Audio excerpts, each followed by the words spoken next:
Alhamdulillah. Alors si tu n'as pas le million à 30 ans, voire 25 ans ou plus tôt, tu as quelque part gâché ta vie.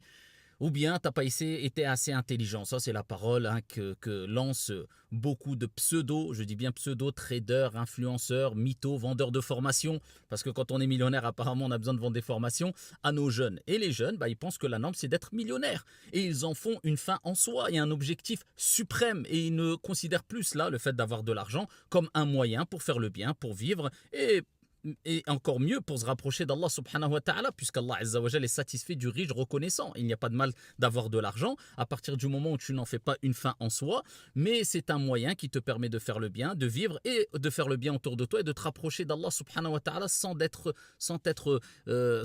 détourné par ton Seigneur tabaraka wa ta'ala. Non, ils font croire que c'est ça la vraie vie et les vrais intelligents, ce sont ceux qui ont gagné des millions, voire le million à 20 ans ou 25 ans. Non, non, non, non, tout dépend de la conception qu'on a de l'intelligence. Le prophète, alayhi salatu wassalam, écoute bien.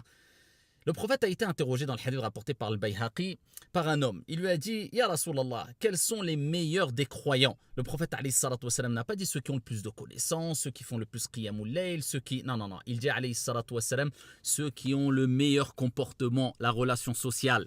Et il dit, quelles sont les personnes les plus intelligentes? Le prophète alayhi salatu wassalam a dit, ce sont ceux qui se souviennent le plus de quoi? Al-Maut, la mort, et qui s'y préparent le mieux, c'est-à-dire intelligemment. C'est-à-dire que les personnes intelligentes, ce ne sont pas ceux qui ont compris qu'il fallait investir dans ce qui est le moins volumineux et qui dure le moins de temps, comme ceux qui investissent tout, je dis bien tout, pour cette vie d'ici-bas, qui dure très peu et qui est très courte et qui peut-être, même celui qui a des millions, tout va s'arrêter dans une heure. Non, les vrais intelligents, et c'est logique, c'est une question de bon sens. Tout dépend après de la conception du bon sens qu'on a et comment on comprend le bon sens. Eh bien, les vrais intelligents, ce sont ceux qui se disent, je ne vais pas investir dans une chose ou dans une vie qui dure très peu en oubliant ma vie de l'au-delà. Non, j'investis pour ici-bas, mais j'investis pour ceux qui rapportent le plus au niveau du volume et du temps. Al-Jannah, Al-Akhirah.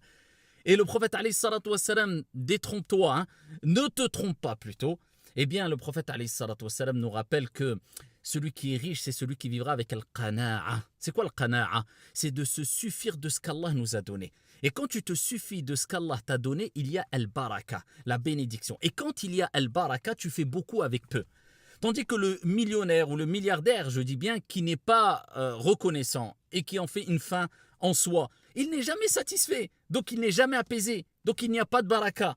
Donc il ne pourra pas faire tout ce qu'il veut vraiment avec la grande quantité qu'il a. Donc tout est une question de qana'a, se suffire de ce qu'on a, et de baraka, de bénédiction, et de garder les pieds sur terre. Garder les pieds sur terre. Celui qui a réussi vraiment, wallah, c'est pas celui qui a 25 ans forcément a été millionnaire ou milliardaire. Encore une fois, s'il l'a été en étant intelligent et sage, sans oublier Allah subhanahu wa ta'ala et son messager alayhi salatu wassalam, et en faisant une priorité pour lui, l'au-delà, il n'y a pas de mal. Mais en général, ce n'est pas le cas malheureusement, mais al-asaf, non. Celui qui a vraiment réussi, c'est celui qui à 20 ans ou 25 ans a rendu heureux ses parents, a rendu joyeux ses parents. C'est celui qui à 20 ans ou 25 ans, ou peu importe, a réussi à faire son pèlerinage avec de l'argent halal, et s'il en avait les moyens. Celui qui a vraiment réussi, c'est celui qui s'est marié tôt et a assumé son rôle de bonhomme comme il se devait, avec un bon comportement. Celui qui a réussi, c'est celui qui a appris le Coran. Et c'est celui qui a réussi à appliquer le Coran. C'est celui-là qui a réussi. Donc gardez les pieds sur terre et qu'Allah vous préserve.